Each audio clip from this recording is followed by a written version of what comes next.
dari RRI Singaraja akan memandu dialog kebangsaan pada pagi hari ini. Tentunya kita akan berbicara bagaimana jejak pahlawan kita memperjuangkan kebangsaan hingga kita semua berada di gedung ini hari ini dan detik ini. Tapi sebelumnya saya ingin tahu kabar dari bapak-bapak veteran di sini, kemudian undangan hadirin yang tidak bisa saya sebutkan satu persatu. Semoga dalam keadaan sehat walafiat, tidak kurang suatu apapun.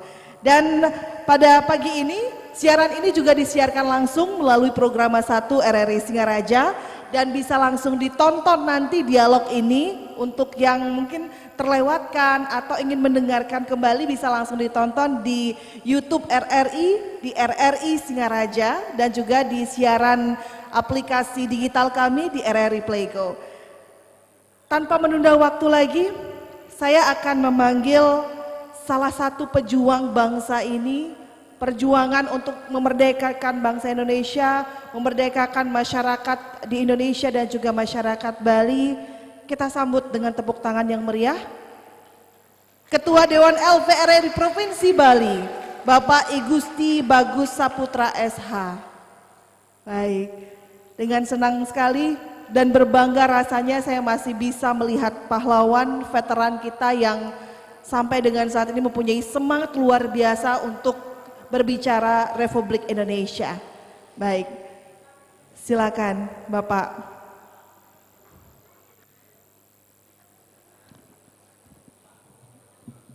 Swastiastu, sehat ya Haji ya. Nggih, silakan Haji. Baik. Nggih. Saya mau dengar semangatnya sekali lagi. Kita berikan tepuk tangan yang meriah kepada Ketua Dewan LPRI Provinsi Bali.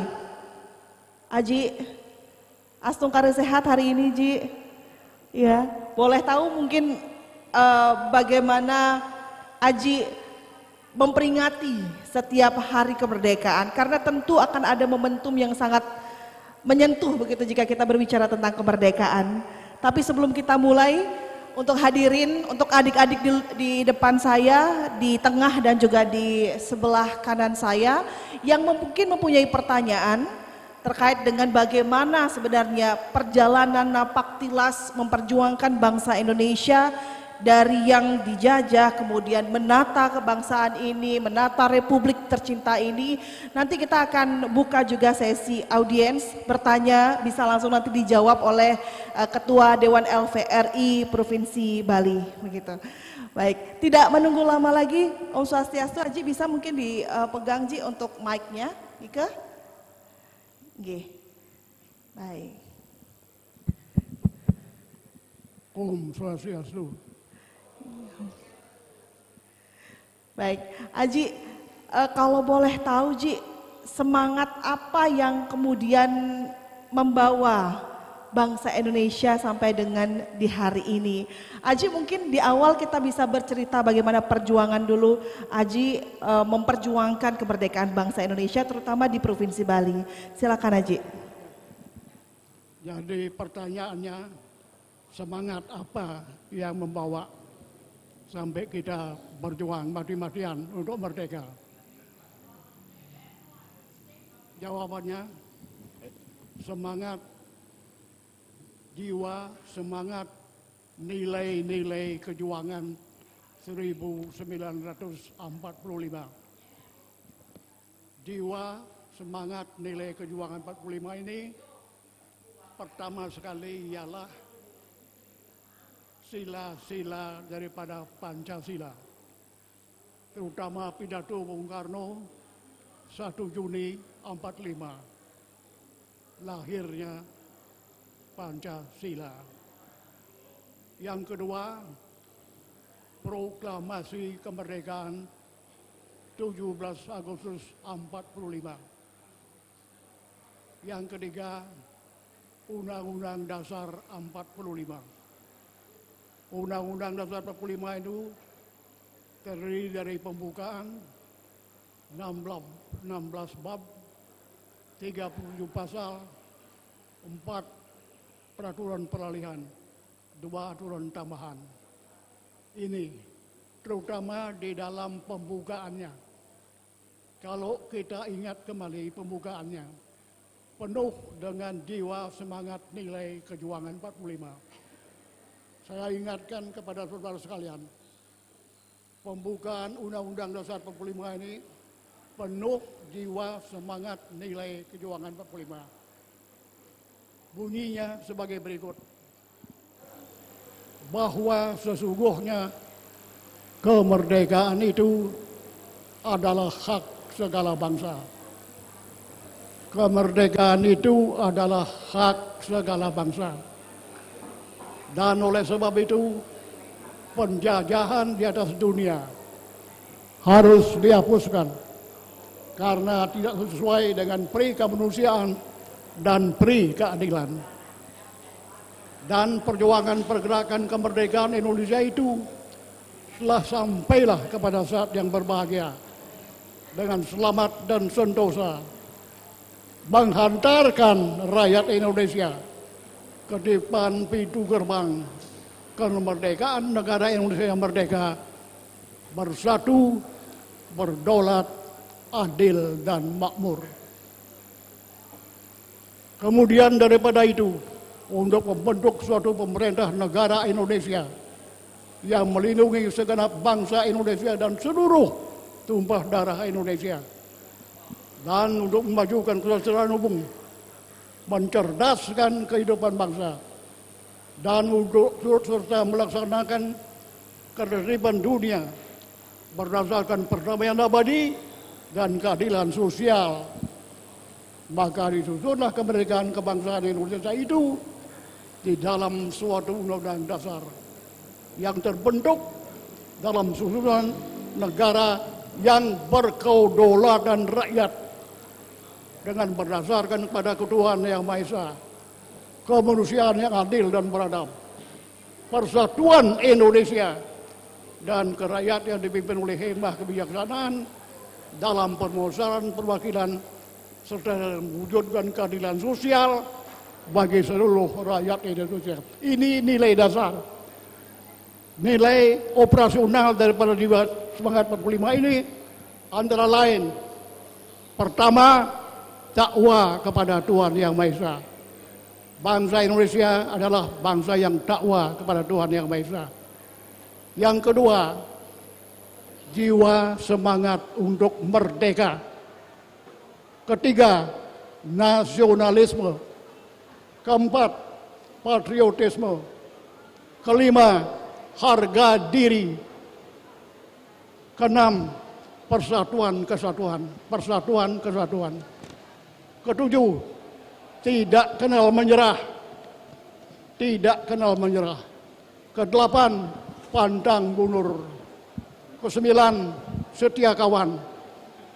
Kesepuluh, optimisme. Yakin akan gemilang pada masa depan. Kesebelas, setia kawan solidaritas. Kedua-belas, sepi ing pamrih rame ing gawe. Sepi ing pamrih rame ing gawe. Kedua-belas, disiplin, ulet, berani berkorban untuk kepentingan bangsa dan negara. Itu jiwa semangat 45. Luar biasa sekali begitu ya. Jadi Pancasila sangat mengakar bagaimana kemudian bangsa ini bisa lahir, bisa ada sampai dengan saat ini ya Ji. Nah Aji, kalau kita berbicara tentang perjuangan, generasi sekarang mungkin tidak semuanya tahu bagaimana perjuangan seorang veteran memperjuangkan bangsa ini agar bisa bernafas dengan lega, tidak berada di bawah kungkungan negara lain. Mungkin Aji bisa bercerita bagaimana dulu Aji berjuang untuk memerdekakan bangsa ini. Bagaimana perjuangan Aji dulu sebagai veteran untuk memperjuangkan bangsa ini merdeka. Silakan Aji. Ya. Perjuangan bangsa Indonesia dalam memperjuangkan kemerdekaan, mempertahankan proklamasi 17 Agustus 45. Ada dua cara. Pertama, perjuangan bersenjata. melalui pertempuran. Karena apa? Karena waktu kita proklamasi, Belanda tidak mengakui proklamasi itu. Dianggap proklamasi itu tidak sah. Dianggap proklamasi itu buatan Jepang. Kemudian Belanda datang bersama Inggris, membonceng Inggris, membonceng Australia, datang ke Indonesia akhir September 45. Maka terjadilah pertempuran perjuangan bersenjata. Pertempuran di Jakarta, Bandung Lautan Api, Palembang, Medan, Semarang, Surabaya, 10 November, Bali, Margarano, Sulawesi Selatan. Pertempuran demikian hebatnya, banyak korban, tetapi kita pantang mundur, tidak kenal menyerah. Yang kedua, secara diplomasi melalui perundingan. Perundingan yang pertama, perundingan antara Belanda dan Indonesia Maret 46 yang menghasilkan Belanda mengakui Indonesia berdaulat atas Jawa dan Madura. Itu Maret 46. Tapi itu tidak lama. Kemudian dibatalkan oleh Belanda, terjadi perundingan yang disebut Linggarjati. Perjanjian Linggarjati di Cirebon. Mediasi orang Belanda sama Indonesia. Linggarjati, Sahril berunding dengan Skemerhorn di Cirebon. Hasilnya Belanda mengakui kekuasaan de facto atas Jawa, Madura, Sumatera, dan akan dibentuk federasi. Itu Linggarjati. Ini pun tidak lama, hanya sekitar 4 bulan saja dilanggar lagi oleh Belanda. Ya, Belanda mengadakan aksi militer yang pertama. Aksi militer yang pertama, Clash ke-1. Aksi militer pertama, the first Dutch military action. Aksi militer Belanda yang pertama. Belanda menyerang tanpa memberitahukan, sehingga seluruh daerah-daerah subur, seluruh Jawa Barat dikuasai, sebagian besar Jawa Tengah, sebagian besar Jawa Timur, Bali dikuasai, dan kemudian juga sebagian daripada Sumatera. Daerah-daerah yang subur dikuasai oleh Belanda itu. Ya, kemudian Australia dan India, dua negara membawa masalah Indonesia ke Dewan Keamanan Perserikatan Bangsa-Bangsa. Hasilnya pertama, gencatan senjata. Yang kedua, dibentuk Komisi 3 Negara. Komisi 3 Negara terdiri dari Amerika, Belgia, Australia. Komisi 3 Negara ini membawa Indonesia dan Belanda ke dalam perundingan. Perundingan yang disebut perundingan Renville. Renville, kapal perang Amerika Serikat yang berlabuh di Tanjung Priok. Di situ berunding. Indonesia diwakili Perdana Menteri Amir Syarifuddin. Belanda diwakili oleh pengkhianat bangsa Raden Abdul Qadir Wijoyo Atmojo. Renville itu melahirkan keputusan-keputusan yang sangat merugikan Indonesia. Oleh sebab itu banyak protes timbul, terutama dari Kartosuwiryo yang memberontak, tidak setuju perjanjian Renville itu. Kartosuwiryo memberontak dengan dia punya Darul Islam, Tentara Islam Indonesia, ingin mendirikan negara Islam Indonesia. Dia berontak. Yang kedua yang berontak adalah Front Demokrasi Rakyat, PKI Musuh, yang mengadakan kudeta di Madiun. Karena pemberontakan ini, Republik Indonesia sibuk membasmi pemberontakan itu. Belanda melihat kesempatan Republik Indonesia sibuk Belanda menyerang, mengadakan aksi kelas kedua pada tanggal 19 Desember 48. Jogja diduduki, Soekarno, Hatta, pemimpin lainnya ditangkap, dibuang ke Sumatera. Belanda berkata, Republik Indonesia sudah habis, tidak ada lagi negara Republik Indonesia. Alasannya, untuk berdirinya suatu negara menurut hukum internasional ada 3. 1, ada tanah air. Tanah airnya sudah dikuasai oleh Belanda. 2, ada rakyat. Rakyatnya sudah apatis. 3, ada pemerintah. Pemerintahnya sudah ditangkap, diasingkan. Dengan demikian, menurut hukum internasional, negara Republik Indonesia sudah tidak ada. There was in republic. Pernah ada republik, tapi sudah hapus. Itu menurut Belanda. Tetapi kita memberi mandat membentuk kabinet darurat di Sumatera, dipimpin oleh Mr. Saprudin Negara, dan kemudian di India dipimpin oleh Palar, Sudarsono, Maramis, dan sebagainya.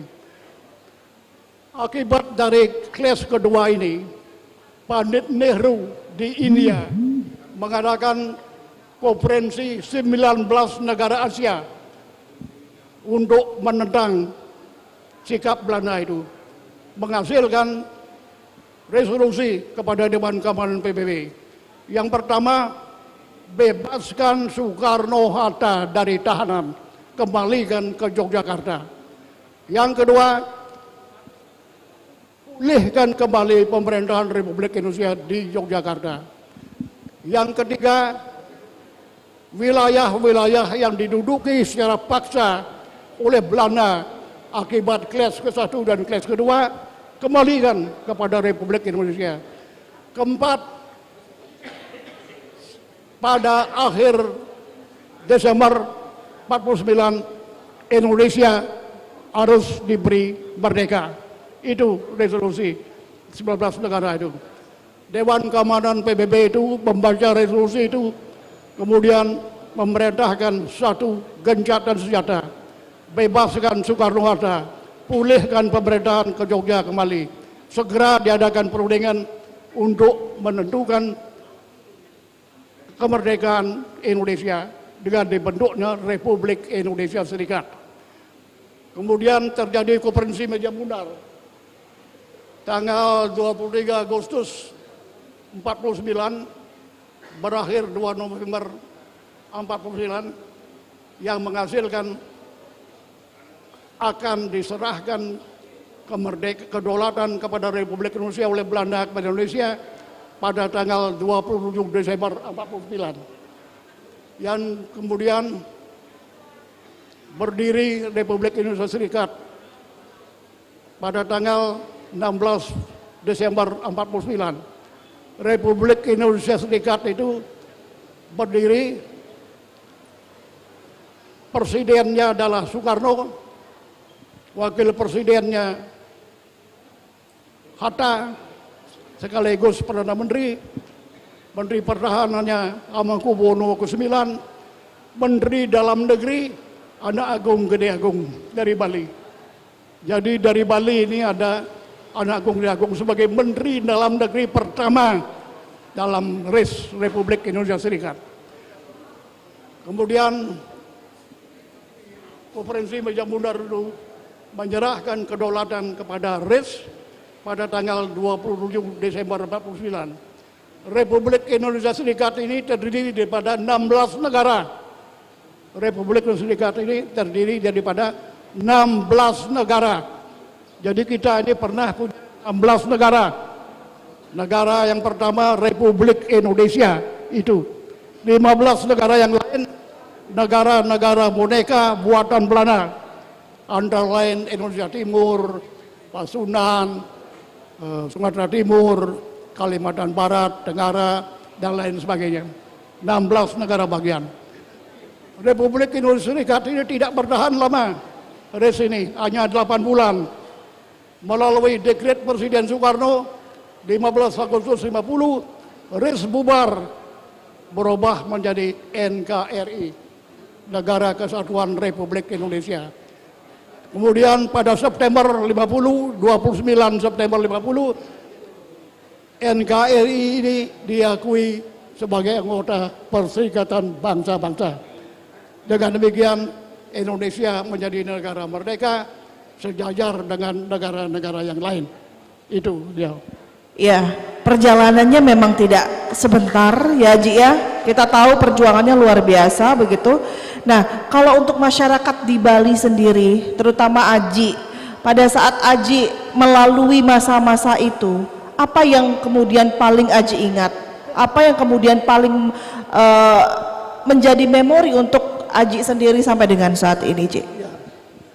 Perjuangan di Bali ini sesungguhnya karena negeri kita, Bali ini kecil sekali ini, ya kecil. Untung rakyat betul-betul semuanya berpihak kepada kita. Sebab kita itu ya waktu itu tidak punya senjata, ya kita hanya punya semangat saja. Tapi kemudian setelah Pak Rai datang dari Jogja, membawa senjata, membawa pasukan dari Jawa, ya kemudian membuat markas besar di Muduk Malang, ya dan mulai pertempuran dengan semangat saya ikut. Saya sekarang umur 93 tahun 8 bulan. 93 tahun 8 bulan. Waktu itu saya umur 15 tahun, tahun 45. Saya ikut waktu itu.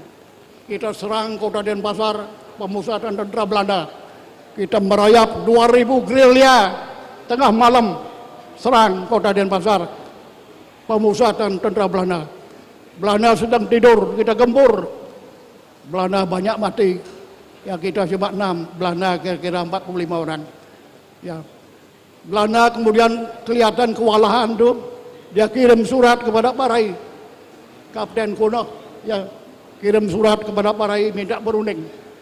Suratnya dalam bahasa Belanda, bunyinya antara lain sebagai berikut: Probeer met de kapitein Kassa en dom omgeving van Plago in contact te komen. Dat kon worden elkaar spreken. Wat je besluit na afloop van de gesprek ook mag zijn, je kon dan in volle vrijheid gaan naar waar je wil. Artinya, cobalah Pak Rai berunding, datang ke desa Plago, bertemu dengan Kapten Kassa. Di situ kita bisa berunding. Kalau perundingan sudah selesai, Pak Rai boleh pergi kemana saja. Surat itu kemudian dibalas oleh Pak Rai. Ini penting. Jiwa semangat 45 ada di surat itu. Dengarkan baik-baik surat balas Pak Rai itu. Ini penting ini. Surat Pak Rai penuh dengan jiwa semangat 45. Surat balasan Pak Rai berbunyi sebagai berikut. 18 Mei 1946. Kepada yang terhormat Tuan Overste Termilan di Denpasar. Surat telah kami terima dengan selamat. Dengan singkat, kami sampaikan jawaban sebagai berikut. Tentang keamanan di Bali adalah urusan kami. Sejak pendaratan tentara Tuan, Pulau Bali menjadi tidak aman.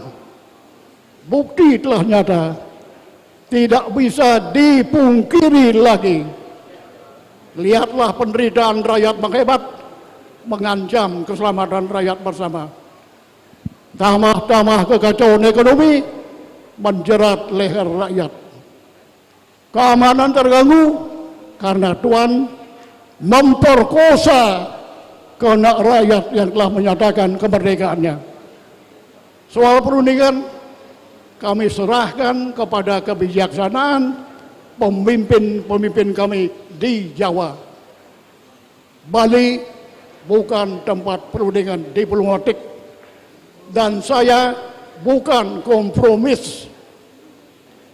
Saya atas nama rakyat hanya menghendaki lenyapnya Belanda dari Pulau Bali, atau kami sanggup dan berjanji bertempur terus sampai cita-cita tercapai. Selama Belanda tinggal di Bali, Pulau Bali tetap menjadi Belanda pertumpahan darah. antara kami dan pihak Tuhan. Sekian harap menjadi maklum. Sekali merdeka, tetap merdeka. Atas nama Dewan Perjuangan, pemimpin I Gusti Ngurah Rai. Itu bunyinya. Tepuk tangan saudara sekalian. Hebat surat ini, 78 tahun yang lalu. Luar biasa ini surat ini. Iya. Saya sengaja hafalkan ini karena sering ceramah-ceramah di mahasiswa. Jadi sering saya hafalkan ini juga. Lain. Baik. Ada pertanyaan lain? Itu yang paling bersejarah, bagaimana masyarakat Bali tidak mempunyai senjata, tapi yang dipunyai hanyalah semangat untuk berjuang, begitu ya Ji ya. Sampai akhirnya momentum untuk menyerang Denpasar itu terjadi, dan akhirnya ada surat terbuka yang tadi Aji sampaikan. Kita akan undang audiens, Haji. Kita akan undang audiens untuk bertanya. Hadirin yang datang di sini untuk bertanya, silakan Bapak Ibu, adik-adik, semuanya yang mempunyai pertanyaan bagaimana kemudian bangsa ini bisa berjuang di eranya saat itu sampai dengan ada di hari ini dalam dialog kebangsaan. Tentunya saya undang tiga penanya, silakan. Untuk Adi tadi bisa, Bapak, baik, satu lagi mungkin di sebelah kanan saya ada yang ingin bertanya juga, Bapak Ibu. Ya, baru 2 orang, 3, baik. Mungkin dari adik dulu ya, dari namanya siapa, dari mana, dan langsung pertanyaannya, silakan. Oke, perkenalkan, nama saya Mahendra, saya dari SMK Negeri 1 Singaraja. Oke Aji, saya mau bertanya satu pertanyaan. Dari perjuangan yang Aji lakukan dulu, apakah perjuangan itu ya sudah sebanding? Ya, maksudnya cita-cita dari zaman dulu itu sudah sesuai dengan kondisi Indonesia saat ini. Ya, baik, terima kasih Mahendra ya atas pertanyaannya dari SMK Negeri 1 Singaraja. Baik, sudah saya catat, nanti saya akan rangkum pertanyaannya. Untuk penanya kedua dari Bapak yang ada di tengah, silakan Bapak sebutkan nama dan kemudian dari mana, langsung pertanyaan. Silakan Pak. Terima kasih. Sebelum saya bertanya dengan Ketua Veteran Republik Indonesia Provinsi, izinkan saya mengaturkan panganjali umat. Om Swastiastu, Assalamualaikum warahmatullahi wabarakatuh. Salam sejahtera, namo buddhaya, salam dan salam kebajikan. Nama saya Komang Suparde. Kebetulan saya duduk di Pemuda Pancamarga, Wakil Ketua Dewan Paripurna Kabupaten Buleleng. Pertama, saya punya orang tua sudah usur sekali. Kalau orang tua kami ini dari provinsi umurnya 93 tahun, kalau Ketua LPRI Kabupaten Buleleng umurnya 98 tahun. Tapi semangat untuk memberikan motivasi bagaimana negara ini berdiri, perlu kita berikan acungan jempol. Kalau sekelas saya rasanya tidak mampu mengingat bagaimana perjuangan kita, kadang-kadang kita sering pelupa. Tadi telah dipaparkan habis oleh Haji bagaimana negara ini berdiri dengan mengorbankan pertama keluarga, darah, harta demi satu kata, merdeka. Nah ini membanggakan sekali. Kadang-kadang negara yang sudah berdiri dengan ideologi Pancasila ini kadang-kadang polemik masih banyak kan, ingin sekali-kali dirubah ideologi kita karena dia itu tidak memaknai hasil perjuangan orang tua kita. Bagaimana jerih payah perjuangan orang tua kita. Saya sedikit mengingatkan cerita orang tua saya. Kalau orang tua saya bercerita, dia selalu pakai kacamata hitam, selalu pakai kacamata.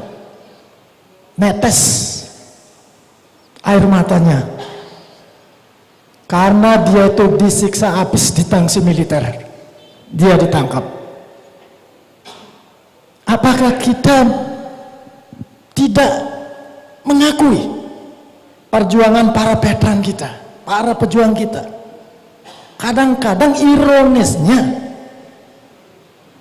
pahlawan I Gusti Ngurah Rai saja tidak dikenal, apalagi para veteran yang hadir sekarang. Kalau veteran yang hadir sekarang tidak dikenal, wajar, saya sangat wajar. Tapi pahlawan-pahlawan yang telah mendirikan republik ini tidak dikenal, percuma. Adik ketahui bahwasanya tadi telah dibicarakan oleh Aji tentang surat wasiatnya Gusti Ngurah Rai. Itu namanya surat sakti yang sering dikawal dalam napak tilas hari Margerane November. Kadang-kadang Buleleng menerima tanggal 12 November. Kita harus maknai. Baik. Ya, Bapak. jadi silakan. saya mohon kepada Aji, bila mana perlu buku-buku perjuangan ini disusun oleh orang-orang tua kami yang masih hidup, disebarluaskan ke tiap sekolah agar tahu perjuangan, sama dengan ketua veteran di Buleleng. Hanya itu permohonan saya. Sekian, terima kasih. Baik, terima kasih Bapak, luar biasa sekali semangat dan motivasinya begitu untuk mengetok tularkan bagaimana value perjuangan ini bisa dimengerti oleh anak-anak didik di masa sekarang dengan menyebarkan buku-buku. Nanti akan ditanggapi, terima kasih. Satu penanya terakhir, silakan sebutkan nama, dari mana, dan juga langsung pertanyaannya ya. Silakan. Oke, baik, sebelumnya terima kasih atas waktu yang telah diberikan kepada saya. Perkenalkan, nama saya Baska dari SMA Negeri 1 Singaraja. Dengan Aska? Baska. Baska dari SMA Negeri 1 Singaraja? Iya, betul. Baik, silakan Baska. Baik, di sini saya izin bertanya. Di saat masa-masa perjuangan zaman dulu tersebut, pastinya situasinya itu dari yang saya pelajari, saya baca sejarah dan dengar-dengar cerita dari orang tua saya menggambarkan bahwa pada saat itu situasinya sangat jauh dari kata tenang. Nah, maka dari itu, bagaimana sih cara Aji mengumpulkan para pejuang untuk bersatu dan melawan para penjajah hingga saat ini bisa mencapai kemerdekaan? Baik, sekian yang dapat saya tanyakan. Terima kasih. Baik, terima kasih Baska, luar biasa ketiga pertanyaan kita. Nanti kita akan lagi Aji ya, untuk yang ingin bertanya, kita akan tanggapi dulu ketiga penanya ini. Tadi juga sudah ada Mahendra dari SMK Negeri 1 Singaraja. Pertanyaan pertamanya adalah, apakah sudah sebanding perjuangan yang dilakukan oleh veteran dengan kondisi yang ada saat ini, Aji? Silakan, Aji, bagaimana tanggapannya? Ini pertanyaan bagus nih, baik sekali pertanyaan ini. Apakah cita-cita proklamasi itu sudah dilaksanakan dengan baik sampai sekarang ini? Apakah ini harapan pejuang kemerdekaan? Saya katakan belum. Alasannya kenapa belum? Kalau kita berdasarkan konstitusi Undang-Undang Dasar 45, terutama ada 6 pasal yang perlu diperhatikan. Pasal 23, pasal 27, pasal 28, pasal 31, 33, 34. 6 pasal yang langsung menyangkut kesejahteraan rakyat. Ya, nah, kita nilai daripada rakyat ini sudah makmur apa tidak? Apa banyak pengangguran apa tidak? Apa banyak rakyat miskin apa tidak? Apa orang miskin bisa sekolah apa tidak? Bisa bayar sekolah apa enggak? Dengan zona-zona aman ini apa sulit apa enggak? Dan lain sebagainya. Kita nilai sekarang misalnya. Pasal 23. Penyusulan anggaran belanja negara. Keuangan negara harus difokuskan untuk mengutamakan kepentingan rakyat.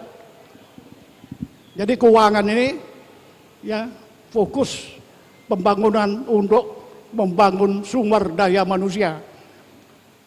Ya, ini tidak terjadi ini menyimpang, korupsi merajalela. Korupsi itu lebih dari 4 stadium. Korupsi ini kalau menurut Mahfud MD Menlu Polkam, korupsi di sektor pertambangan saja, kalau itu bisa diberantas di sektor pertambangan saja, kalau itu bisa diberantas, maka uang yang tidak dikorupsi itu bisa untuk dibagi-bagikan kepada setiap keluarga Indonesia sebanyak 30 juta per satu keluarga per bulan. Itu Mahfud MD itu. Kalau bisa diberantas itu di sektor tambang saja, apalagi sektor lain banyak lagi itu. Jadi korupsi ini adalah extraordinary crime, kejahatan luar biasa, harus berantas. Tiap orang korupsi itu pasti masuk neraka, pasti itu. Biarkan dia menikmati sebentar saja itu, tapi dia akan sakit gede, macam-macam, otaknya akan kacau, orang koruptor itu. Ya, jadi belum ya. Yang kedua, pasal 27, tiap-tiap warga negara bersamaan kedudukannya dalam hukum. Every citizen shall be equal before the law. Sama dalam hukum. Presiden Joko Widodo, petani 1 suara. Sama dalam hukum. Ya, jadi dia ada diskriminasi. Tetapi ternyata tidak. Ada politik uang. Pemilu sebentar politik uang. Orang asing, kapitalis mencari pemimpin dengan uangnya itu. Setelah mendapat pemimpin itu disuruh membuat peraturan yang menguntungkan mereka. Itu yang mereka ada. Jadi politik uang. Ya. Yang ketiga, tiap-tiap warga negara berhak atas pekerjaan dan penghidupan yang layak bagi kemanusiaan. Berhak atas pekerjaan dan penghidupan yang layak bagi kemanusiaan. Yang kita lihat apa? Banyak pengangguran. Ya, banyak sekali pengangguran. Mahasiswa pengangguran, mahasiswa ribuan. Sulit cari lapangan kerja. Yang terjadi bukan ekonomi Pancasila, tapi ekonomi kapitalis, liberalis. Ini saya sebagai veteran pejuang ini. Ya. Ekonomi kita, ekonomi kapitalis liberalis yang menghasilkan kemiskinan struktural. Pertumbuhan ekonomi tidak berkualitas. Yang kaya makin kaya, yang miskin semakin miskin. Satu orang di Indonesia punya kekayaan sebanyak 550 triliun. Kalau baca itu, saya baca itu. Satu orang Indonesia keturunan Cina mempunyai kekayaan di Indonesia ini, satu orang saja 550 triliun rupiah. Tetapi di satu pihak ada orang Indonesia di Bali ini juga untuk makan sebentar aja tidak punya uang. Untuk makan sebentar apa yang uangnya tidak ada. Anaknya menangis, sakit tidak bisa bayar obat. Tetapi satu orang 550 triliun. Luar biasa itu. Yang ketiga, kemerdekaan berserikat dan berkumpul. Kan mestinya dengar aspirasi rakyat. Tetapi ternyata aspirasi rakyat itu hampir tidak terdengar. Contoh, Undang-Undang Cipta Kerja. Aspirasi rakyat mengatakan itu bertentangan dengan Undang-Undang Dasar 45, tapi tetap disahkan. Itu yang terjadi. Jadi aspirasi rakyat tidak menguntungkan modal asing. Aspirasi itu tidak, undang-undang tidak kerja itu. Ada outsourcing, kontrak terus kontrak. Orang yang bekerja di satu tempat, di satu pekerjaan yang sama, bertahun-tahun bekerja, 10 tahun, 20 tahun, tetap kontrak. Jadi tidak punya kepastian kerja. Sewaktu-waktu bisa PHK, pemutusan hubungan kerja, itu yang terjadi. Yang keempat, ekonomi.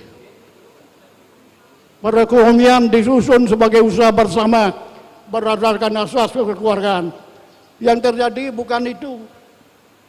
Asas kapitalis liberalis, itu yang terjadi. Modal asing berkuasa, menguasai cabang-cabang produksi yang penting bagi negara, yang menguasai hidup hajat orang banyak, kuasai orang asing. Ya. Jadi ini saya katakan belum, tetapi saya yakin kita masih ada punya generasi penerus yang baik. Dalam 22 tahun lagi Indonesia ini akan 100 tahun merdeka. Indonesia akan dipimpin oleh putra-putri, pemuda-pemudi yang sekarang berumur 15 sampai 35 tahun. Mereka adalah pemimpin nanti di dalam 100 tahun kemerdekaan itu. Pemuda-pemudi yang sekarang berumur 15 sampai 35 tahun, mereka adalah pemimpin masa depan. Oleh sebab itu, pada pemuda ini kami yakin dan percaya masih ada yang baik, yang berjiwa nasionalis, yang berjiwa cinta tanah air, yang berjiwa negarawan, bukan sekadar hanya politisi, yang mempunyai integritas moral dan politik. Itu jawaban saya. Baik, luar biasa, tepuk tangan ya. Semoga menjawab Mahendra. Terima kasih atas pertanyaannya. Pertanyaan kedua dari Pak Bambang Supatre yang bertanya terkait dengan bagaimana jika cerita-cerita dari Legio Veteran yang masih hidup saat ini dibukukan, kemudian bukunya diberikan kepada sekolah-sekolah untuk anak-anak agar mengetahui lebih jauh tentang bagaimana perjuangan bangsa ini. Tanggapannya bagaimana, Aji? Silakan. Ini intinya begini. Kalau saya simpulkan pertanyaan tadi, kita tidak boleh lupa sejarah. Ya, sejarah. Bagaimana hebatnya, sulit, pahit, gerdirnya para pejuang berkorban, menderita, menghadapi kesulitan dalam menghadapi penjajah Belanda itu. Saya mengalami itu, sebab saya ikut dalam perjuangan itu. Saya merasa betul-betul tertekan. Ya, memang sejarah jangan sampai dilupakan. Ya, jadi tugas veteran antara lain misi visi veteran mewariskan jiwa, semangat, nilai-nilai kejuangan 45 kepada generasi penerus. Oleh sebab itu kami dari veteran ya telah mengadakan latihan pendidikan itu, ya, yang lulus itu akan memberi penjelasan jiwa, semangat, nilai kejuangan 45 itu. Ya, saya sering sekali diundang untuk itu, menjelaskan jiwa, semangat, nilai kejuangan 45 itu. Ya. Dan buku-buku itu memang sudah ada itu, ya, tapi walaupun belum lengkap. Ini hanya bisa terjadi kalau dibantu oleh pemerintah. Kalau pemerintah diam saja, ya tidak memberi bantuan kepada veteran untuk sosialisasikan jiwa, semangat, nilai 45 itu dan menerbitkan buku-buku itu, tentu tidak bisa karena veteran tidak punya apa-apa. Veteran hanya punya otak, jiwa, semangat 45. Ya, Kami ini veteran pejuang yang sebenarnya harus musnah. Yang tidak ada lagi di sini nih. Kata pemimpin pejuang-pejuang kita yang telah gugur, kami hanya tulang-tulang berserakan. Tetapi adalah kepunyaanmu. Engkaulah sekarang yang tentukan nilai tulang berserakan itu. Atau jiwa kami akan melayang untuk kemerdekaan, kemenangan, harapan, atau tidak untuk apa-apa. Engkaulah sekarang yang berkata, kami tidak lagi bisa berkata, kami sudah tewas. Kami bicara padamu dalam hening di malam sepi.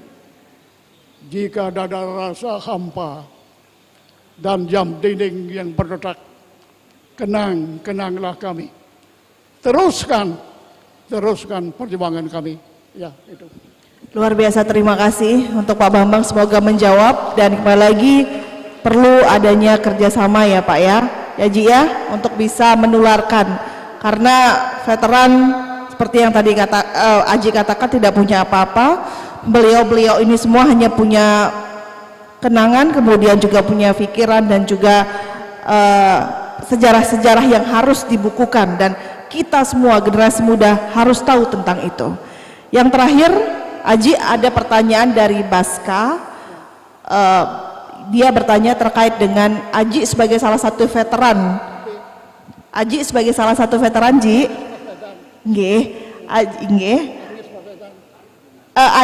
Aji sebagai salah satu veteran yang ikut berjuang pada kala itu suasananya kan sangat mencekam ya Ji ya. Suasananya kan sangat seram ya Ji. Tidak setenang saat ini. Bagaimana mengumpulkan pemuda-pemuda yang mempunyai semangat yang sama untuk berjuang pada saat itu di tengah suasana yang tidak kondusif. Ya, silakan Aji. Bagaimana mengajak pemuda-pemuda pada saat itu Aji berusia 15 tahun, apa yang mendorong Aji untuk ikut berjuang, berkumpul dengan pemuda-pemuda lainnya untuk memperjuangkan kemerdekaan kita. Silakan Aji. Jadi pemimpin masa depan adalah generasi milenial, generasi penerus yang berumur antara 15 menurut saya ini sampai umur 35 tahun. Ya, mereka harus kita persiapkan betul-betul ya. Tugas pemerintah bersama kita veteran mempersiapkan itu. Kita memberi karakter, terutama ini karakter penting itu.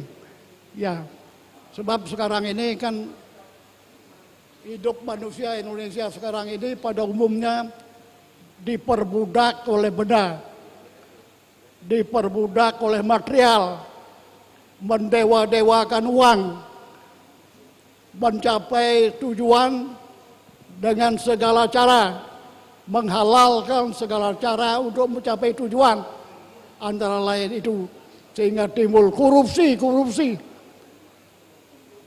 Di Bali dulu tidak ada korupsi, sekarang sampai di desa-desa, LPD macam-macam. Orang Bali dulu takut sama Karma Palo.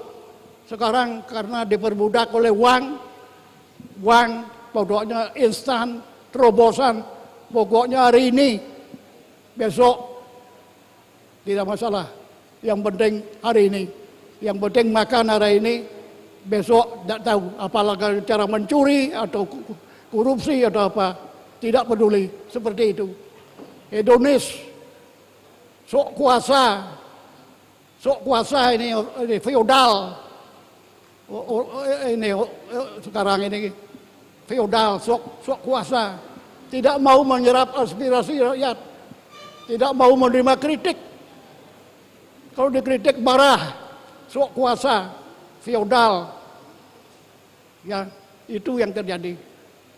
Dan ini untuk pemuda-pemuda kita itu karakternya harus kita rubah. Dari karakter budak menjadi karakter pejuang. Ya, karakter yang cinta kepada tanah air, bangsa dan negara. Pemuda yang patriot, pemuda yang kesatria, berani membela kebenaran, kejujuran dan keadilan. Pemuda yang menjadi negarawan tidak politisi, dan mau rela berkorban kepentingan bangsa dan negara. Caranya pendidikan harus dirubah, ya, bukan seperti sekarang ini. Ya, pendidikan hanya pada umumnya mengejar gelar, soal dia mampu apa tidak. Walau alam, yang penting gelar ada. Ya, sebenarnya bukan itu yang kita harapkan.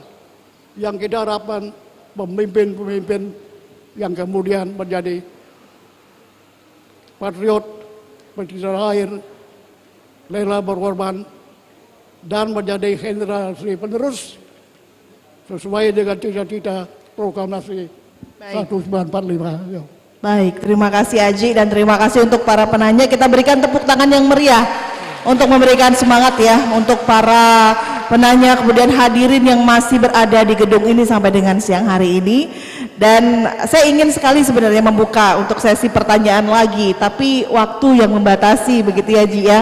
Waktu kita sudah hampir mendekati untuk usainya dialog kebangsaan pada siang hari ini. Namun sebelum saya tutup, saya akan persilahkan kembali Aji.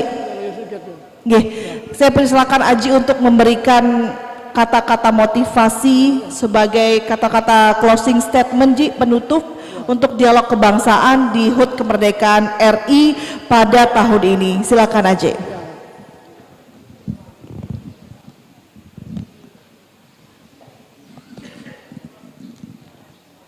Sebelum saya tutup, sebelum saya menyelesaikan apa yang saya sampaikan, mari kita menyanyi sebentar, menyanyi ya dua lagu. Berkibarlah benderaku, berkibarlah benderaku, 17 Agustus 45. Ya, kita bersama-sama menyanyi. Sekarang berkibarlah benderaku. Semua nyanyi ya. 1, 2, 3.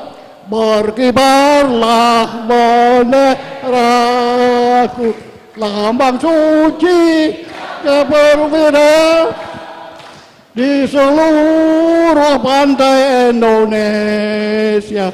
Warna kebanggaan bangsa, siapa berani menurunkan engkau, serentak rakyatku membela sang merah putih perwira. Berkibarlah selama-lamanya. Sekarang 17 Agustus 45. 1, 2, 3. 17 Agustus 45. Itulah hari kemerdekaan kita, hari merdeka nusa dan bangsa, hari lahirnya bangsa Indonesia.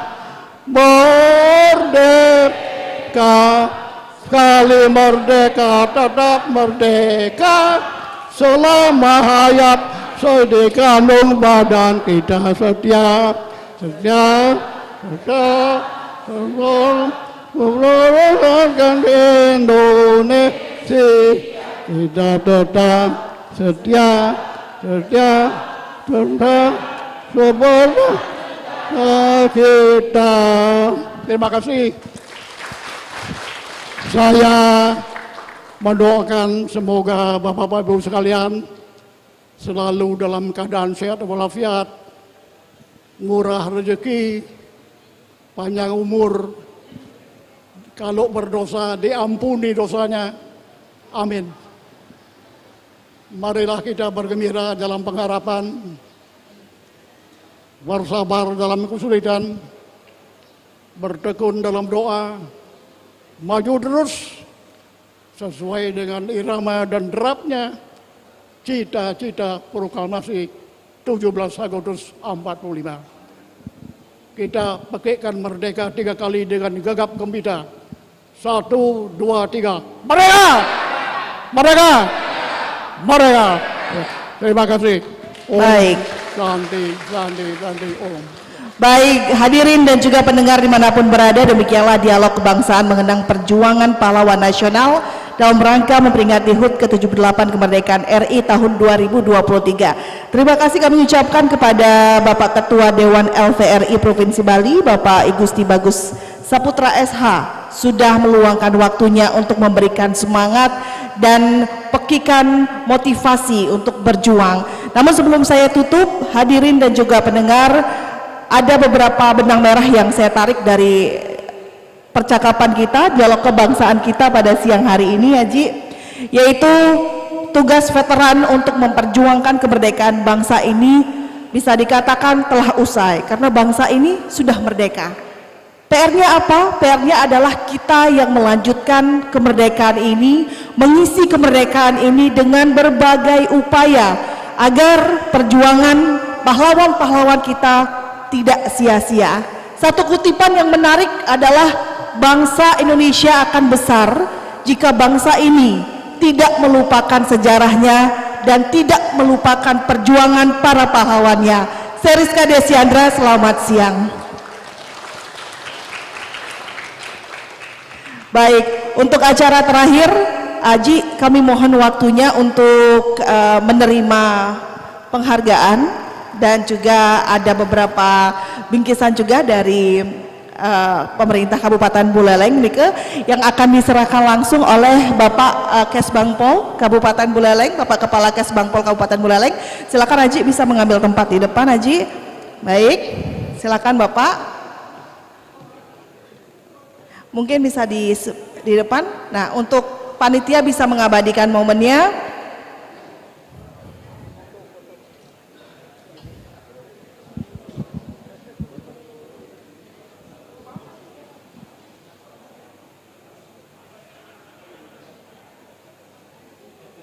Baik, kita berikan tepuk tangan yang meriah untuk dialog kebangsaan dalam memperingati HUT kemerdekaan.